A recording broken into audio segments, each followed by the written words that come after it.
제가 지금 8년 동안 매일 먹는 약이 바로 입니다. 알약으로 된 이 제품을 하루에 거의 1000mg, 저는 500mg 정도 복용하고 있는데, 저는 아프지 않아도 매일 2알씩 복용하고 있어요. 오늘은 암 환자들이 복용하시면 꼭 좋을 것 같은 영양소 5가지를 알려드릴게요. 자, 가보시죠. 박사님, 암 환자분들이 아무 영양제나 먹으면 안 될 것 같은데 어떤 영양제를 먹으면 좋을까요? 너무나 궁금해 하실 것 같은데요. 제가 8년 전에 유방암 2기였을 때는 정말 이렇게 얘기해주는 의사 선생님들이 한 분도 안 계셨어요. 그래서 저는 항암 8차를 하는 동안 생으로 아무것도 먹지 않고 오직 몽땅 조스에만 의지하면서 항암을 했는데요. 그렇게 한 결과 저의 백혈구 수치는 그래도 간신히 4점은 유지했고, 그러나 6개월, 1년이 지나도 4점이 좀 더 높은 면역력을 나타내는 6점대까지 절대 올라오지 않는 거예요. 혈액 수치가 회복이 안 되는 거죠. 탁솔이라는 항암을 했는데 그 항암제는 관절 손상을 굉장히 심하게 시켜요. 그러니까 손목, 허리, 무릎 이 아픈 것이 가라앉지가 않는 거예요. 제가 한 항암제는 머리가 다 빠지는 탈모가 있는 그런 항암제였는데, 지금 정말 안타까운 게 뭐냐면 제가 요즘 짧은 머리밖에 못 하잖아요. 저의 모근이 한 3분의 1로 얇아졌다고 보시면 돼요. 모근의 손상이 다 받았기 때문에 모발이 자라되 굉장히 가늘게 자라고 힘이 없죠. 그럴 때 영양제를 복용을 했었어야 되는 거예요. 자라기 시작할 때 영양을 줘서 굵게 나올 수 있게 했으면 너무 좋았을 텐데, 이미 8년 전 일이라서. 그래서 제가 8년 전에 아무 보충제를 먹지 않고 여러 부작용의 결과들을 맞이했기 때문에 우리 구독자 여러분들, 지금 항암하고 있는 분들에게는 꼭 도움을 드리고자 오늘 이 주제를 가지고 나왔습니다. 자, 첫 번째, 특히 유방암 환자들, 탈모 너무나 걱정되시죠? 제가 추천하는 영양제는 미네랄 제제예요. 8가지 미량 미네랄이 있어요. 아연, 망간, 셀레니움, 이런 8가지가 들어있는 미량 미네랄 제제와 한 가지 더 추가하면 맥주 효모, 또 맥주 효모와 또 이렇게 스피루나 클로렐라 이렇게 들어간 제품을 같이 복용을 하신다면 머리카락 걱정은 안 하셔도 되실 것 같아요. 그리고 면역력도 올려주면서 백혈구 수치가 떨어지지 않으면서 미네랄과 맥주효모 제제를 쓰시면 머리 문제 해결이 되실 것 같고요. 그 다음, 정말 탁솔같이 관절 손상이 심한 항암을 하시는 분들은 아프고 나서 먹는 것보다는 예방하는 게 더 좋겠죠. 제가 지금 8년 동안 매일 먹는 약이 바로 MSM입니다. MSM 말 좀 어렵죠? 식이유황이에요. 유황은 마늘, 시금치 이런 데 많이 들어있어요. 근데 마늘을 막 500g은 먹을 수가 없잖아요. 시금치도 그렇고. 그래서 알약으로 된 이 제품을 하루에 거의 1000mg, 저는 500mg 정도 복용하고 있는데, 저는 아프지 않아도 지금도 MSM 식이유황을 매일 2알씩 복용하고 있어요. 그렇지만 이제 항암 중에 증상이 있으실 때는 아침 저녁 2알씩 1g 정도 복용을 하시면 하나도 아프지 않고 지나갈 수 있다. 또 유방암 환자 중에 호르몬을 말리는 약, 타목시펜 이런 약을 복용하시는 분들이 있는데요. 그거의 아주 첫 번째 증상이 관절 통증이 굉장히 심해집니다. 그래서 제가 먹기 시작한 거예요. 타목시펜 복용하기 첫날부터 MSM을 저는 복용을 했기 때문에 우는 날이 없었어요. 그런데 제가 지금 7년째 복용하다가 올 겨울에 이제 나는 너무 많이 먹었으니까 며칠 안 먹어도 괜찮겠지 하고 등한시한 일주일을 지난 어느 날 밤에 너무 아파가지고 제가 깼잖아요. 손목이 아리고 무릎이 아리고 허리 아파서 일어나서 알약을 막 집어먹고 잠이 들었어요. 그래서 우리 암 환자들은 암 환자들만이 알 수 있는 그런 통증들이 있답니다. 통증 관리는 진통제보다는, 일시적인 진통제보다는 우리 뼈에 꼭 필요한 영양소 중에 하나가 바로 유황이에요. 근데 50대 이후에는 이 유황이 점점 몸에선 합성이 되지 않고 뼈에서 빠져나오기 때문에 통증이 있는 거거든요. 그래서 유황을 꼭 보충해 주시면 좋겠습니다. 그 다음에 세 번째, 비타민 D 제제입니다. 우리 비타민 D의 혈중 농도가 50 정도가 가장 이상적인데요. 일반인들은 한 30에서 35 정도, 보통인들 그렇고, 정상 성인은 그래도 아무것도 안 해도 한 35는 나오실 것 같고요. 암 환자들은 어떠냐면은 15, 10, 심하면 10 이하로 그 비타민 D 혈중 농도 굉장히 낮아요. 그럼 어떻게 해요? 아, 나는 바깥에 가서요 저기 이렇게 햇볕을 쏘이겠습니다. 그 정도 해서는 5에서 50까지 올라오려면 굉장히 긴 시간이 필요하고요. 빠르게 4,000 IU 정도를 매일 하나씩 꾸준히 드셔주시는 거예요. 그래서 비타민 D를 꼭 복용하신다면 면역력이 올라갑니다. 그 다음 네 번째, 자, 파이토케미칼. 몇 번 제가 말씀드렸는데, 자, 우리 식물 속에 있는 어떤 색소를 나타내는 빨간색의 라이코펜, 뭐 노란색, 베타카로틴 이런 색깔들로 대표되는 성분들이 있는데 그거를 파이토케미칼이라고 해요. 파이토케미칼이 많이 들어있는 영양제들을 복용을 하시는데, 그래서 컬큐민 제제를 좋은 제품을 선택하셔서 드신다면 암은 결국 염증의 길이에요. 그럼 길을 없애줘야 되죠. 암이 자라나는 길은 염증과 같이 온단 말입니다. 염증을 없애주는 가장 좋은 영양소는 컬큐민만한 게 없어요. 컬큐민을 꼭 하나씩 드셔주시고요. 5번째 제가 추천하는 거는 바로 십자가 채소에 있는 설포라판 성분을 꼭 추가하시기를 권할게요. 설포라판이 많이 들어있는 채소는 브로콜리, 양배추, 케일입니다. 우리가 식단 속에도 많이 드시면 좋겠지만 사실 어려움이 있습니다. 우리 암 환자들이 먹어야 될 내용이 너무 다양한데 또 많이 먹으면 소화가 안 됩니다. 흡수도 안 되고. 그래서 흡수를 높여놓은 유기농 동결가루를 이용해서 여러분 물컵에다 물 한 잔 타서 그 녹색 채소가루를 넣고 그냥 마시는 거예요. 거기다가 죽염을 조금 타서 또 같이 마시면 더 좋겠죠. 그래서 이렇게 설포라판 성분을 채워주면 이게 강력한 천연의 항암제 역할을 합니다. 그래서 오늘 제가 5가지 소개해 드렸는데요. 다시 한번 말씀드리면 첫 번째 미량 미네랄, 두 번째 맥주 요모, 뭐 스피리루나 이런 제품들, 세 번째 비타민 D 제제, 네 번째 컬큐민, 5번째 설포라판입니다. 이 5가지 정도를 1, 2기 환자들도 보충해 주신다면 조금 더 수월하게 이런 표준 치료를 잘 하실 수가 있으실 거예요.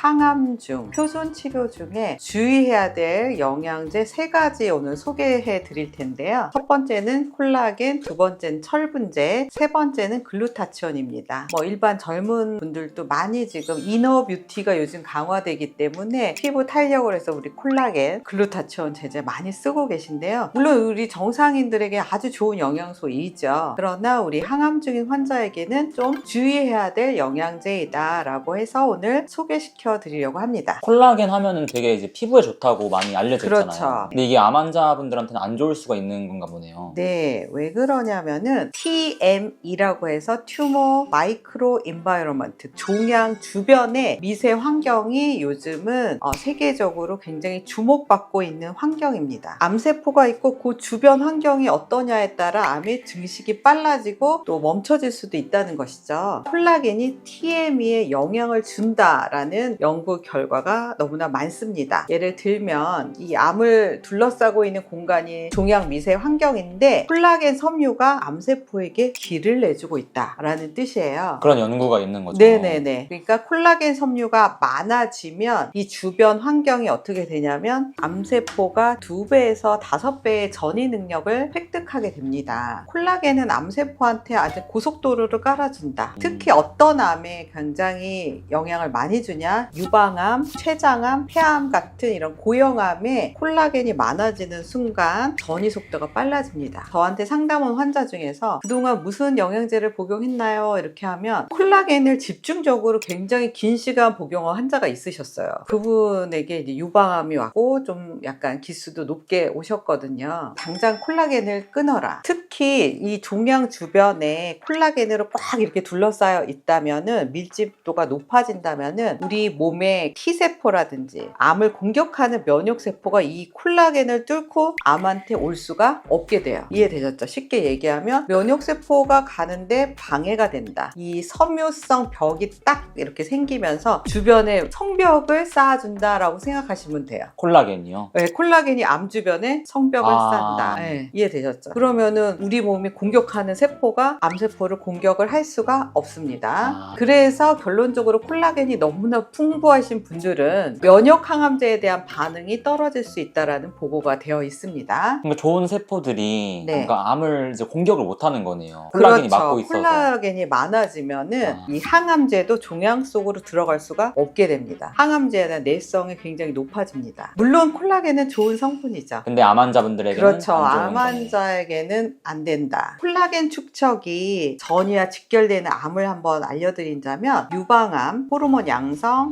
헐트 양성, 삼중음성 유방암 다 해당이 되고요. 특별히 췌장암이 굉장히 연관성이 높습니다. 콜라겐층이 굉장히 두꺼워지고 딱딱해지면서 이 췌장 주변에 암으로 진행이 되는 것이고요. 폐암, 난소암, 간암, 위암 이런 암들이 콜라겐과 연관이 있다라는 논문들이 있습니다. 거의 저희가 아는 모든 암들이 연관이 되어 있는 거네요. 그러면. 그렇죠. 그렇기 때문에 굳이 항암 중에 굳이 콜라겐을 신경 쓸 필요는 없다. 이해되셨죠? 콜라겐을 기존에 복용하셨던 특히 유방암 환자들, 우리 여성암 환자들이 젊은 분들이 나 얼굴이 너무 처져. 이런 거에만 신경 쓰시느라고 콜라겐 복용을 오랫동안 또 맛있는 콜라겐도 젤리 형태로 많잖아요. 그렇죠. 그거를 복용하고 있다면은 당장 끊어야 될 영양제 1번 콜라겐입니다. 콜라겐은 뭐 나중에 먹어도 되니까 우선 그럼요. 치료에 집중하는 게 네, 맞는 것 치료에 같아요. 집중하는 게 좋습니다. 네. 두 번째 영양제는 철분제입니다. 철분 너무나 중요하죠. 만약 정말 악성 철결핍성 빈혈이 있다면 의사 선생님의 감독하에 혈액 검사를 해서 철분 부족이 유력시 됐을 때 철분을 투여하시는 게 정말 필요한데요. 철은 정상세포한테도 필요하지만 암세포도 이 철분을 너무 좋아해요. 정상세포보다 2배에서 10배 더 많은 철을 끌어들입니다. 그러면서 암세포의 성장을 하는데 이 철분을 사용하는 것이에요. 그럼 철분이 암세포 성장에 도움을 주는 네네, 도움을 줍니다. 그래서 철분이 많아지면 암세포가 더 빨리 증식할 수 있다는 것이 최신의 연구 결과고요. 그래서 철 과다는 몸 안에 활성산소를 또 굉장히 많이 증가를 시켜요. 그럼 활성산소가 너무 과다하면 암세포의 돌연변이가 증가하게 됩니다. 그래서 우리가 너무나 과도한, 물론 적혈구나 헤모글로빈 기준으로 했을 때 너무나 이렇게 높을 필요는 없다. 그러니까 제가 암 환자들 보면 헤모글로빈 여성분이 15 이상이면 조금 암의 위험도가 조금 높아져 있다. 거기에다가 철분의 함량이 혈액 속에 많은 데다가 그다음에 지방도 또 좀 많으시고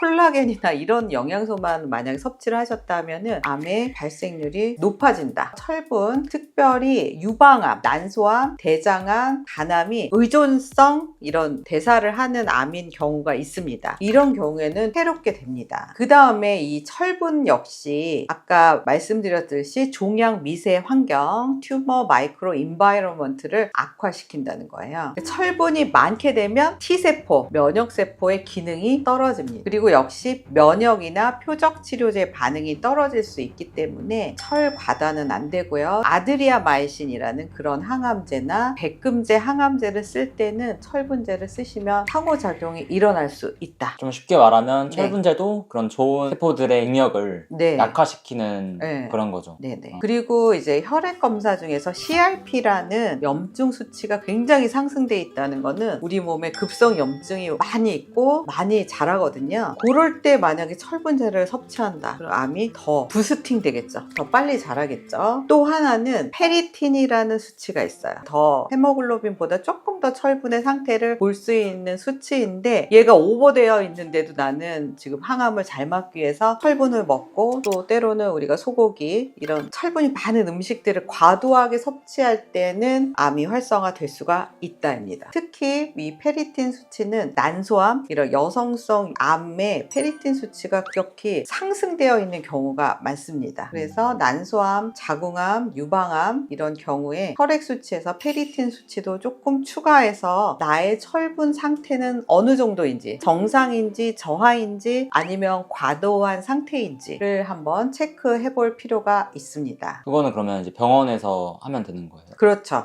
네. 아무 병원에서 다 가능한 건가요, 그러면? 근데 이제 종합병원에서 선생님의 오더가 필요하기 때문에 그냥 저는 항상 건강검진센터 가셔서 기본 검사에 요거 페리틴도 추가해 주세요. 뭐 CRP도 추가해 주세요. 종양 표지자도 추가해 주세요. 비타민 D 검사도 추가해 주세요. 이렇게 하시면 됩니다. 철분제는 언제 그러면 복용하지 말라는 얘기가 아니고 페리틴 수치가 30 이하일 때 엄청 낮다는 거예요. 철분을 운반하는 이 페리틴이 너무 낮다는 건 부족하다는 뜻이고, 위장에 출혈이 있다든지 수술을 해서 정말 헤모글로빈 수치가 너무 낮다, 이럴 때는 정말 의사 선생님이나 우리 약사 선생님의 판단 하에 투여를 해야 되는 것이 정말 철분 영양제입니다. 요즘 햄철 성분의 영양제가 굉장히 많이 나와 있어요. 그래서 우리 20대부터 우리 여성들은 생리를 하기 때문에 혈부족인 상태가 있을 수 있죠. 한 달에 한 번씩. 그래서 이제 햄철 영양소를 딱 먹으면 굉장히 컨디션이 격히 회복이 되고 좋습니다. 왜냐하면 저희는 생리를 통해서 혈액이 많이 빠져나갔기 때문에 보충을 해주면 좋지만, 그건 정상인의 경우, 정상인 여성인 경우고요. 우리 항암 중인 여성분들 철분 부족하다 그래서 그냥 철분을 직접 섭취하는 거는 저는 조금 감독이 필요하다라고 생각합니다. 그 다음에 우리 세 번째, 우리 항산화제 글루타치온 많이 섭취하죠. 요즘 피부 미백 효과가 있다. 글루타치온 주사도 있고 간에도 좋고 활성산소를 제거하고 굉장히 피로회복, 혈관회복에 굉장히 좋은 영양소입니다. 간해독에 아주 직결되는 건데요. 그러나 이거는 정상인의 경우에 글루타치온의 좋은 효과이고요. 지금 우리 글루타치온이 암세포에 작용을 한다는 연구 결과가 너무나 많습니다. 우리 항암 치료는 이런 산화 스트레스를 이용해서 암세포를 산화 폭발을 시켜갖고 죽이는 거예요. 그런데 항산화제는 산화를 방어해 주기 때문에 약간 항암제의 효과를 낮추는 효과가 있습니다. 특별히 이런 세포독성 항암제, 우리 기본적으로 뭐 유방암, 난소암, 식도암, 폐암 세포독성을 많이 하세요. 뭐 탁솔제제, 독소루비신, 사이클로포스파마이드, 이러한 항암을 할 때는 이 활성산소를 이용해서 암세포를 죽이는데 여기다가 글루타치온을 쓴다. 그럼 약간 모순된 치료 방법이 되는 것입니다. 그래서 이 항암 글루타치온 같은 항산화제를 우리 비타민C도 고함량을 많이 쓰시거든요. 뭐 고함량 주사요법이나 고함량 비타민C를 이렇게 투여하는 경우에는 항암 중에는 저는 조금 항암 표준 치료를 완료하고 몸의 회복을 위해서 쓴다는 거는 전 좋을 것 같지만, 항암 중에 이렇게 강력한 항산화 효과가 있는 글루타치온, 뭐 비타민C 고함량 요법, 저는 조금 제한을 해야 된다고 생각해요. 글루타치온은 암세포에 역시 보호막 역할을 합니다. 이 암세포는 생존을 위해서 글루타치온을 일반 세포보다 3배에서 10배까지 확 증가를 시키는 거예요. 왜냐하면 항암제로부터 나를 보호하기 위해서. 그러면 우리가 항암 중에 글루타치온 보충을 하게 되면 어떻게 될까요? 암세포를 도와주는 역할이, 암세포의 방패를 더 아주 철벽 방어를 하는 역할을 하게 되기 때문에 글루타치온은 안 되겠습니다. 글루타치온 농도가 높은 종양일수록 항암제에는 내성이 더 강하다. 종양 주변에 이제 글루타치온이 너무 많아졌다. 이거는 좋은 뜻은 아니고, 역시 항산화제는 면역 항암제의 효과를 떨어뜨린다. 이렇게 생각하시면 되겠고요. 3가지 글루타치온이나 고함량 비타민C, 경구요법, 또 정맥요법은 지금 항암이나 방사를 할 때는 조금 자제를 하시고, 항암제 투여 후 최소한 3일 이후에 비타민C 요법을 하시는 분들은 그렇게 하셨으면 좋겠습니다. 항암제 농도가 어느 정도 체내에서 떨어진 후에 복용을 하시는 게 좋고, 저희 열방상담소에서는 이런 비타민C는 저는 그냥 천연의 야채, 과일 속에서 섭취하는 게 최고로 좋다. 뭐 브로콜리, 양배추, 케일, 당근 속에 있는 어떤 비타민C라든지 우리 사과, 이런 거에서 충분히 섭취할 수 있다. 이런 항산화제는 천연으로 식사로 보충을 하셔라 라고 저희는 가이드를 하고 있습니다. 저희가 먹고 있는 몽땅 주스에 비타민C가 많죠. 7가지 야채, 과일이기 때문에 그걸 천연으로 섭취를 하시면 된다. 그것이 항암제와 충돌을 일으킬 정도의 농도가 되지 않는다라고 생각을 하고요. 그래서 우리가 정상인들이 너무 좋은 이 이너뷰티가 요즘 화장품도 먹는 콜라겐, 먹는 글루타치온, 또 하나는 우리 여성분들 철분, 굉장히 좋은 영양소입니다. 나쁘다는 게 아니라 여러분들이 항암을 하고 있다면, 항암 어렵잖아요. 너무 힘든 항암을 하는데 효과를 높이는 영양소를 복용을 하셔야지, 낮추는 영양소는 중단을 하셔라. 그래서 여러분에게 좀 새로운 방향을 안내를 해드렸습니다. 도움이 되셨다면 좋아요, 구독, 알림 설정 부탁드릴게요. 또 만나요.